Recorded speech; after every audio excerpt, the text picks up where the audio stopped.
E você que nos assiste, qual é o seu sonho para 2015? Como focar no seu objetivo? Para responder a essas e outras perguntas, a gente recebe aqui no estúdio hoje o professor Marcelo Jabbour. Muito obrigada por aceitar o nosso convite. Eu que agradeço, Luciana. Bom, a gente percebe que virada de ano o pessoal começa com muita motivação, empolgados, quer emagrecer, quer pagar as dívidas, economizar, e aí vai perdendo essa motivação ao longo do ano. Então, minha primeira pergunta é, como sustentar a promessa da virada do ano, Marcelo? Perfeito.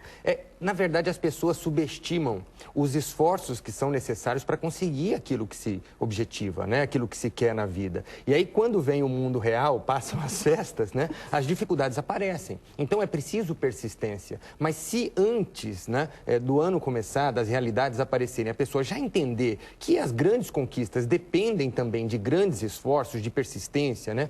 De paciência, muitas vezes. Nada cai do céu. Exato. E esse entendimento de que nada cai do céu faz com que a pessoa seja muito mais envolvida. E dificilmente a motivação diminui quando as dificuldades aparecem. E aí a gente vê um exemplo como esse da Eliana e passa a repensar também por que a gente reclama, às vezes, de coisas tão pequenas. Exatamente. Aí a gente percebe que as nossas dificuldades são muito pequenininhas, né? Esse é um outro princípio interessante, porque hoje, até por conta dessas redes sociais, todo mundo postando que está muito feliz, muito alegre todo o tempo, as pessoas acham que a vida é fácil. Né? E tem um outro lado, as grandes conquistas, como eu disse, elas vêm em função de esforço. Então, deixar de olhar um pouco para a parte fácil das conquistas das pessoas, para entender que elas se dedicaram muito para isso. E aí, quando a gente vê o exemplo da Eliana nessa reportagem sensacional, a gente percebe que a referência tem que ser essa. Referência de esforço, dedicação, de força de vontade, determinar os objetivos e correr atrás deles. E aquela pessoa, Marcelo, que já tem um histórico de muitas desistências, de repente terminou o ano de 2014 muito triste, com muitos problemas,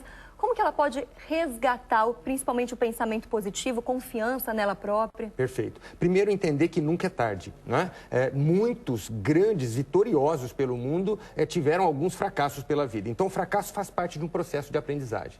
Agora, o ponto importante é determinar um objetivo que seja claro, que seja bem específico e que seja alcançável. Ele tem que ser alcançável, tem que ser possível, mas tem que ser desafiador. A pessoa entender assim, que se eu conseguir alcançar esse objetivo, vai valer a pena comemorar, vai valer a pena celebrar, mas ela entender que está dentro das capacidades dela. Quando ela junta tudo isso, a chance de se envolver é muito maior. Então, de repente, a pessoa quer uma mudança da vida dela, mas ela precisa mudar o seu interior, mudar, às vezes, alguma forma, algum jeito de levar a vida? Tem a ver com isso também? Esse é um ponto importante. Mas o que acontece muitas vezes, Luciana, é que as pessoas não têm claro o que é que elas querem. O que elas querem. Às vezes tem claro o que não querem, né? Sabem o que não querem. Já é importante É um também. passo importante, é um passo interessante, mas depois ir amadurecendo e buscando um esclarecimento para saber o que quer, com a máxima clareza. Porque quanto mais claro tiver o objetivo, aquele ponto para chegar, aí ela vai procurando investigar quais são os caminhos, quais são os passos que ela tem que dar para chegar lá.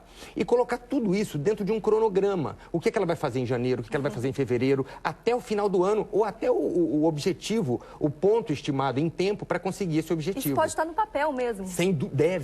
Deve estar no papel. Uma outra coisa, além de estar no papel, é compartilhar com alguma pessoa que você confie, que você respeite muito. Porque isso aumenta a nossa responsabilidade em dar os passos. Quando você coloca isso no papel, determina num cronograma, inclusive naquelas agendas de celular, de computador que te chamam a atenção, que te lembram, e compartilha com alguém que você respeita muito. Isso ajuda demais a pessoa a buscar o envolvimento dela com os objetivos e com os passos, que o que é mais importante, é muito maior quando ela adota essas medidas. E aí esse planejamento ao longo do ano também, de repente, eu senti aí que é bom dividir, fazer uma divisão para realizar um grande sonho e cumprindo as pequenas metas, seria isso? Perfeito, é um macro objetivo e pequenas metas. Isso é fundamental, porque ela consegue visualizar muito melhor essas pequenas do que aquela maior, né? Então ela vai cumprindo os pequenos passos para conseguir as pequenas metas e quando ela vê, ela está muito mais próxima daquele grande objetivo do que ela esperava estar num determinado momento. Tá certo, eu conversei aqui com o Marcelo Jabbour, ele que é especialista em motivação. Obrigada pelas suas dicas aqui com a gente no Jornal.